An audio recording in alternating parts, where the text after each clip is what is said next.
Student भावना जाधव क्लासेसमध्ये तुम्हा सर्वांचं खूप खूप स्वागत. तर बघा, आज आपण इयत्ता 12वी कॉमर्स, तर जे विद्यार्थी कॉमर्सला आहेत त्यांच्यासाठी हा खूप महत्त्वाचा व्हिडिओ आहे. तर बघा, HSC बोर्ड एक्झाम 2025 विषय अर्थशास्त्र.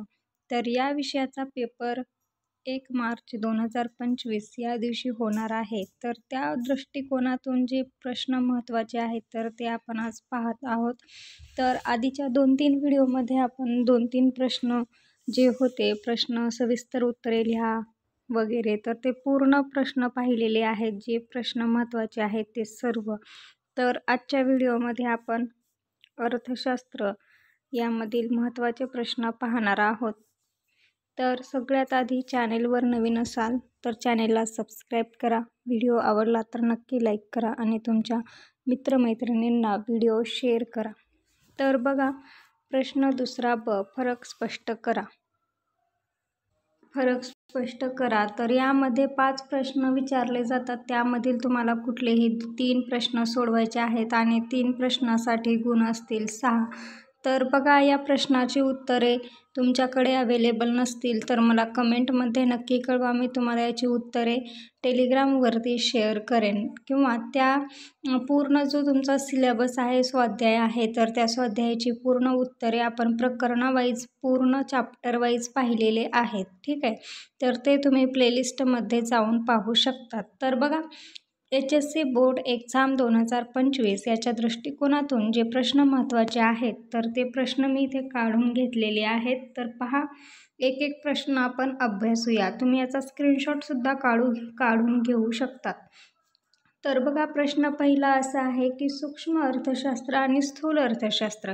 तर बघा, सर्वांना माहिती आहे सूक्ष्म अर्थशास्त्र आणि स्थूल अर्थशास्त्र म्हणजे काय. तर यातील फरक तुम्हाला स्पष्ट करायचा आहे, म्हणजेच अभ्यास करून जायचा आहे. ठीक आहे. त्यानंतर सेकंड क्वेश्चन आहे विभाजन पद्धती आणि राशी पद्धती. तर विभाजन पद्धती आणि राशी पद्धती व्याख्या लिहायची आहे. घटक कोणकोणते येतात ते यामध्ये, तर ते तुम्हाला सर्व लिहायचं आहे. त्यानंतर प्रश्न तिसरा पहा, रूप उपयोगिता आणि काल उपयोगिता यातील फरक स्पष्ट करा. काय, तर रूप उपयोगिता आणि काल उपयोगिता यातील फरक स्पष्ट करा. त्यानंतर इच्छा आणि मागणी यामधील फरक स्पष्ट करा. त्याबरोबर 5वा प्रश्न आहे मागणीतील वृद्धी आणि मागणीतील ऱ्हास. तर मागणीतील वृद्धी आणि मागणीतील ऱ्हास यातील तुम्हाला फरक स्पष्ट करा, याचा सुद्धा अभ्यास करून जायचा आहे. त्यानंतर प्रश्न 6, सरासरी खर्च आणि सरासरी प्राप्ती.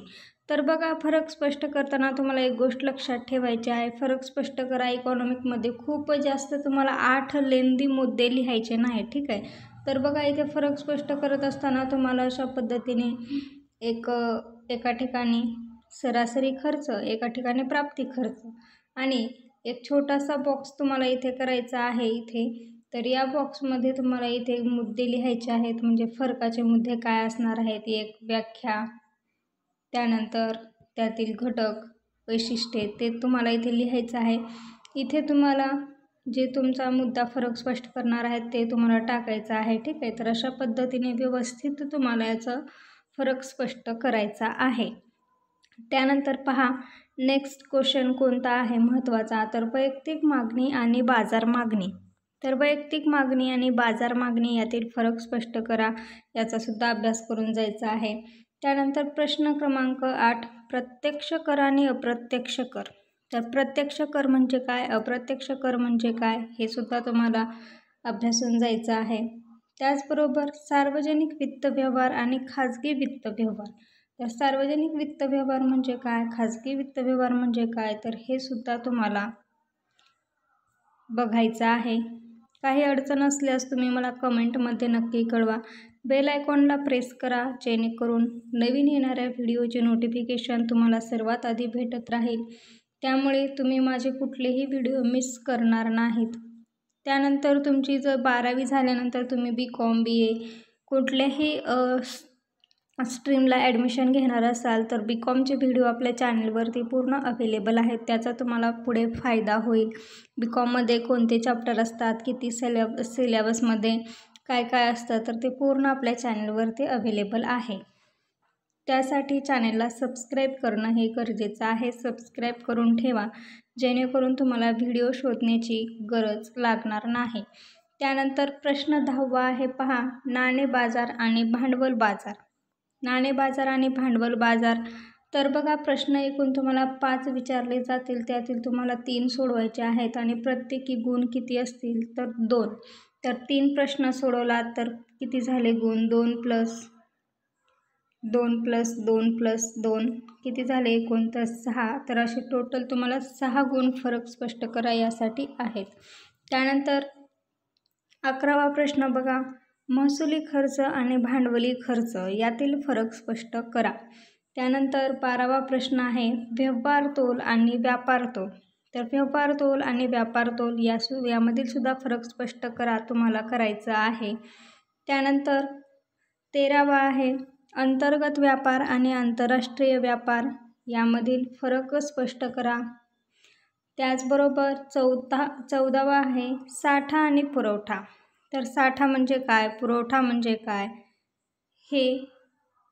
त्यानंतर 15वा प्रश्न आहे, एकूण प्राप्ती आणि सीमांत प्राप्ती. एकूण प्राप्ती आणि सीमांत प्राप्ती यामधील फरक स्पष्ट करा. तर बघा, आपण जवळपास अर्थशास्त्र फरक स्पष्ट करा यामधील जवळपास एकूण 15 प्रश्न महत्त्वाचे पाहिलेले आहेत. तर या 15 प्रश्नातील 100% तुम्हाला फरक स्पष्ट करा विचारण्यात येईल. तर त्यामुळे यातील कुठलाही क्वेश्चन तुम्ही मिस करायचा नाही. एक डोळ्याखालून नजर जाण्यासाठी तरी तुम्हाला हे फरक स्पष्ट करा यातील वाचून घ्यायचं आहे, याचा चांगला अभ्यास करायचा आहे. पेपर 1 मार्च 2025 रोजी होणार आहे. ज्यांच्याकडे टाईम टेबल अवेलेबल नसेल त्यांनी त्याचा व्हिडिओ पहा. त्याचासुद्धा मी व्हिडिओ अपलोड केलेला आहे चॅनेलवरती, ठीक आहे. तर अशा पद्धतीने हे तुम्हाला इकॉनॉमिक्स फरक स्पष्ट करा प्रश्न 2 ब. तर यामध्ये हे प्रश्न विचारले जातील, याचाच नक्की अभ्यास करा, तुम्हाला खूप फायदा होईल.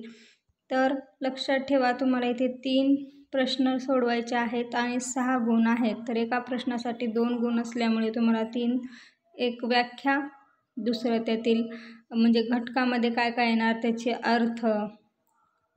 अर्थ व्याख्या, ठीक आहे. त्यामध्येच नंतर सेकंड काय असणार आहे, त्यामधील उदाहरणे द्या किंवा त्यामधील काय काय घटक आहेत ते तुम्हाला स्पष्ट करायचे आहेत, ठीक आहे.